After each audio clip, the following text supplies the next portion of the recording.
soy Nora y hoy os voy a hablar sobre Konstantin Raudiv. Konstantin Raudiv nació en Letonia el 30 de abril de 1909 y murió en Alemania el 2 de septiembre de 1974, con 65 años. Fue escritor, filósofo y psicólogo. Es también conocido en parapsicología, especialmente en el fenómeno llamado voces electrónicas. Konstantin Raudiv inventó una máquina para hablar con los muertos y en una entrevista de 1920 dijo: he estado trabajando para la construcción de un aparato para ver si es posible contactar con los que han dejado este mundo. Desde los tiempos más antiguos, el ser humano ha intentado comunicarse con los muertos, conocido como el más allá, y desde el siglo XIX a esta comunicación se le llama espiritismo. La tecnología comenzó a tomar fuerza en el siglo XIX y, aprovechando la oportunidad, creó la máquina para hablar con los muertos. Aparte de inventar esta máquina, también se introdujo en el caso de voces, del fenómeno de las voces.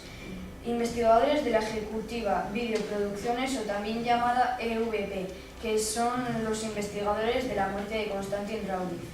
En 1964, tras la Segunda Guerra Mundial, se trasladó a Suecia y en Estocolmo leyó un libro de Friedrich Jürgensen, Voces.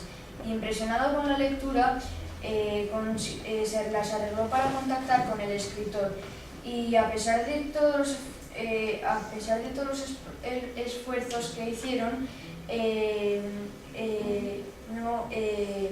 dieron pocos frutos y creían apreciar voces muy débiles y confusas.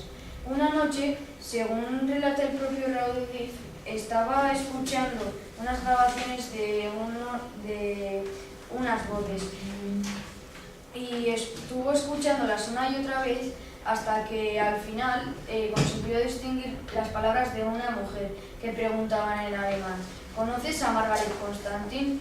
Y continuando en letón: estamos lejos, habla, y afirmando en francés: ve a dormir, Margaret.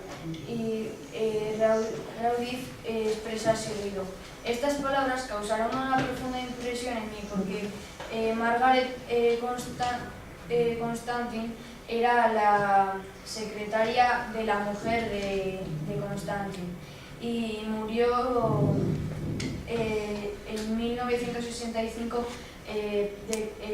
por un cáncer. Raudiv comenzó en junio de 1965 una incansable experimentación que le hizo famoso a lo largo de sus 9 años de vida. Con la ayuda de varios expertos en electrónica, llegó a grabar más de 80.000 vídeos de audio y más de 400 personas participaron en sus experimentos. Raudiv hizo públicos sus descubrimientos en 1968 con su obra Lo inaudible se vuelve audible. En 1971, Abriendo brecha, y ahí es cuando atrajo la atención internacional sobre su investigación. Y una segunda publicación en 1973, Sobreviven los muertos, y ahí es cuando se introdujo en el fenómeno llamado las voces. Raudiv describió las siguientes características de las voces psicofónicas, que sin causa aparecen grabadas en cinta magnética, y eso todavía continúa siendo también desconocido para los investigadores.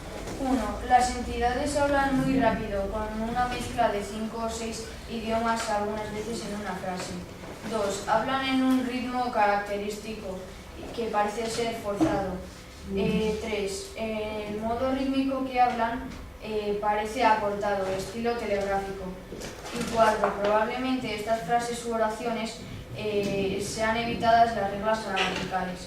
A la causa del fenómeno de las voces, Raudiv fue defensor de una hipótesis llamada trascendental, que considerando inadecuada a la hipótesis, que también estaba contemplada en el resto del campo parapsicológico, y tales grabaciones puedan ser efecto de otras capacidades mentales inconscientes.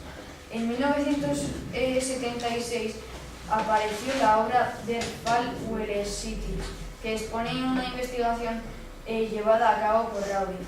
A partir de marzo de 1972 había un caso extraordinario de Pulse, un periquito que hablaba con voz humana que se parecía a la dueña que tuvo, que era una hija adolescente del matrimonio von Damos residente en la ciudad alemana de Hamburgo.